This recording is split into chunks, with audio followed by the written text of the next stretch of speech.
What's up, it's Cinema Shogun here with my assistant Yamchan. Today, we saw what might possibly be the bloodiest day since the invasion of Ukraine began. It is now being reported that an estimated 7 people were killed and over 24 more were injured in a missile strike in Kharkiv earlier this morning. It is also being reported that at this point, Russia has fired more than 400 missiles into Ukraine.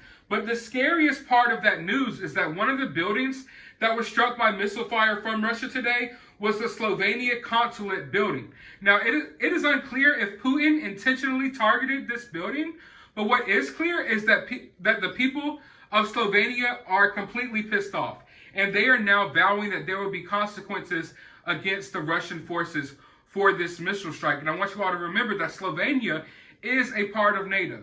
I don't want to keep repeating myself in these videos, but I keep telling you all that we are one ill-placed missile away from World War III, and it looks like that missile could have struck today because Slovenia is vowing that there will be consequences against Russia, and if Russia acts any type of way militarily towards Slovenia, we will now be in the midst of World War III because we have a duty to defend any NATO nation, and if a NATO nation gets involved in war, all NATO nations get involved in war. So we're hoping that Slovenia retaliates in another way that's not a military action for sure. But we're also starting to see a lot of big U.S. companies suspend their business in Ukraine. Apple, Nike, Walt Disney, GM, Warner Media, FedEx, UPS, Delta, Harley Davidson, just to name a few. They're all suspending business in in Russia, and now Russian-owned ships are banned from Canadian waters. Now,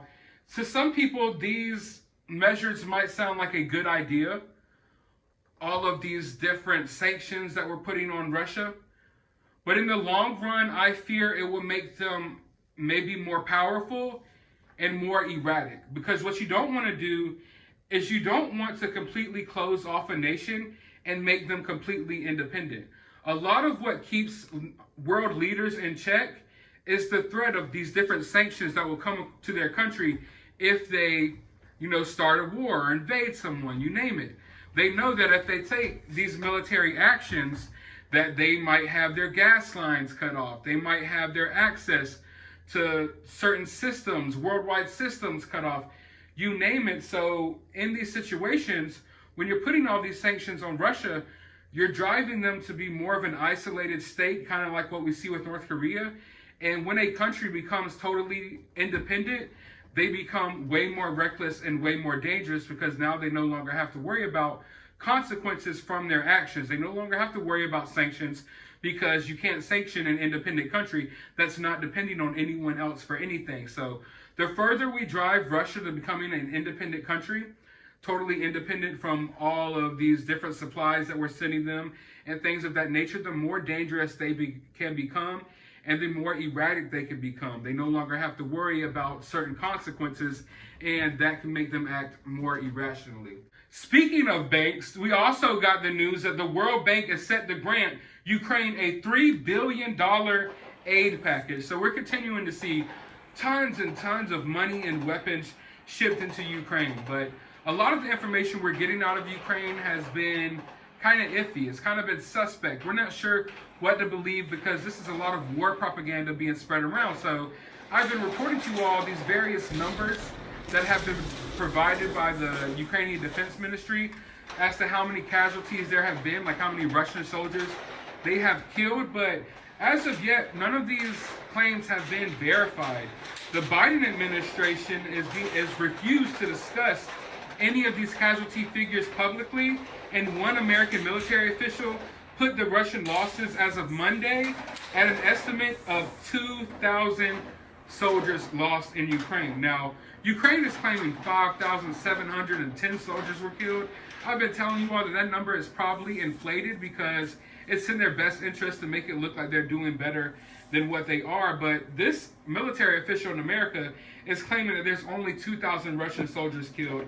And a senior Pentagon official told lawmakers in closed briefings on Monday that Russian and Ukrainian military deaths appear to be about the same, at around 1,500 on each side in the first 5 days of war. But they cautioned that the figures based on satellite imagery, communication intercepts, social media and on-the-ground reports were estimates. So we don't have any official numbers as to how many troops have been lost in this conflict so far. So we're getting a lot of conflicting reports, to say the least. And the amount of propaganda out there and the amount of misinformation that's flying out there is just insane on a whole new level that I've never seen before.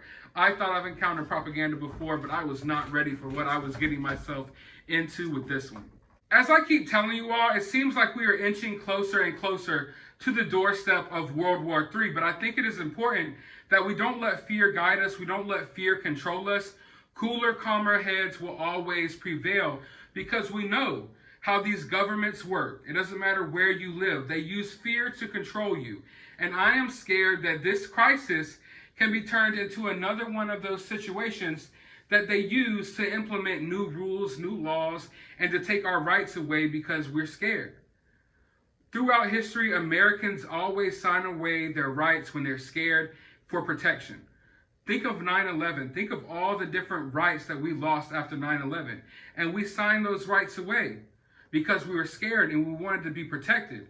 So we have to be careful not to let this news story put us in a state of fear to where the general public just feels comfortable signing away our rights because they're scared of a nuclear threat from Russia. Because I see it now that the media is going to start curving the story in that way. So we have to be really careful with that. But I want to know your thoughts about all of this down in the comments below. While you're down there, hit that thumbs up button. Say hey to my friend Yamcha. Y'all haven't seen him in a while. Hit that subscribe button, ring that notification bell, and as always, find some time out of your day to go watch a movie.